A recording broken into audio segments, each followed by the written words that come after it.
Let's go to KwaZulu-Natal now, where Ekujabuleni Primary School in Claremont, west of Durban, has illegally connected electricity to the school. In fact, some suspended SGB members claim an unpaid bill has left the school with no electricity, leading to a decision taken by unnamed people to connect it illegally through neighbouring houses. For more on the story, our reporter Nqobile Madlala joins me now. Nqobile, the issue of illegal connections is a huge one, and it's even more... It's a bigger problem within those rural areas where you are now. Well, definitely a huge problem indeed. I mean, when you look at Claremont, especially where they are connecting, you can see that it's a route that people generally walk. So it's a pathway really that people walk around the school to get onto the tar road from. Now, you can imagine that there are already kids that have to pass there and consider that there is an illegal connection. That cable you can see visually, like it's visibly on the route crossing over to informal homes that are further down that side, and you also can see the cable going through into the school, into the play yard, and that play yard, we're being told, is where young kids are generally there. So you've got your grade R's, grade 1s, grade 2s, as well as grade 3s. That's where they generally would be playing.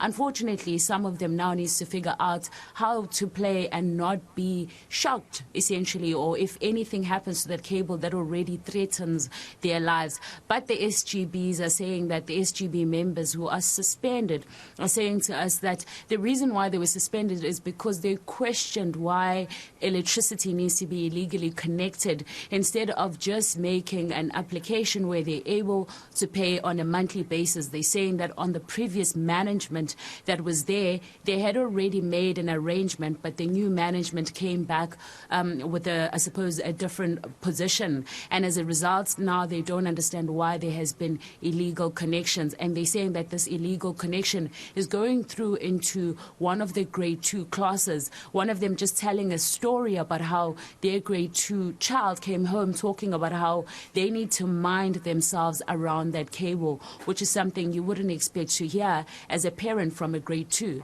But let's listen into what they had to say. I'm concerned njengomzali. If kwenzakala zonke lezi xaxa ezenzakala esikoleni, at the end of the day affects ingane. And I'm worried ukuthi abaphathi from the department, as they say, ukuthi bake bafika bayobabikela ngalenda. What are they doing? Which means nabo lesimo lesizisale zingane abasinakile. I am worried about the future lezingane eyifundala, because if you can trace properly, ungathola ukuthi bona labazali abafundisa la ngaphakathi ezabingweni ingane azikho la ngaphakathi zikwezinye izikole. So which means le suffering etholwa yilezi ingane la, they don't feel part of it, because they just here to make sure ukuthi bane salary at the end of the day. That's our concept. Please, whoever is in charge of the department, they must come and have a visit here, but sort out your kid. Or it dissolve the administration and start from afresh, I think, because and one almost feels the cry of this parent, Nqobile, saying that he feels, you know, his child and others are not safe in that environment. The school governing body not necessarily pulling its socks up to get things sorted. Well, definitely. But what's even more is that you hear from the parents that they're saying that they've even emailed the department in the provincial, and they say that they have asked them numerous times, they've gone to offices numerous times to say that they need to look into such what is happening in the school. They're saying it's beyond that, just the cable. You also have problems with like school, with the school running, the running of the school in general. That is concerning. But they're saying that the infrastructure as well is getting to a point where it's dilapidated, and there's nobody that's taking charge and making sure that everybody is safe. Some of them even saying that the roof at this point is not right, the windows are broken and so on.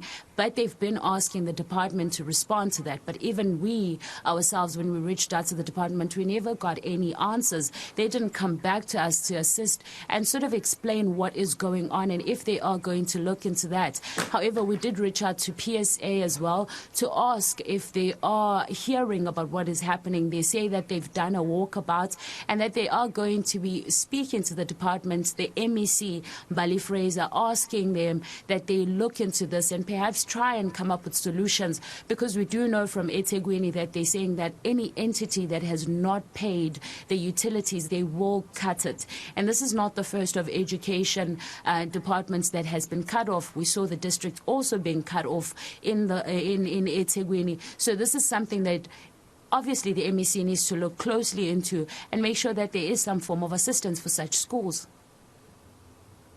And obviously, Nqobile, before I let you go, I mean, have you heard of any incidents of electrocution from one of the pupils, perhaps?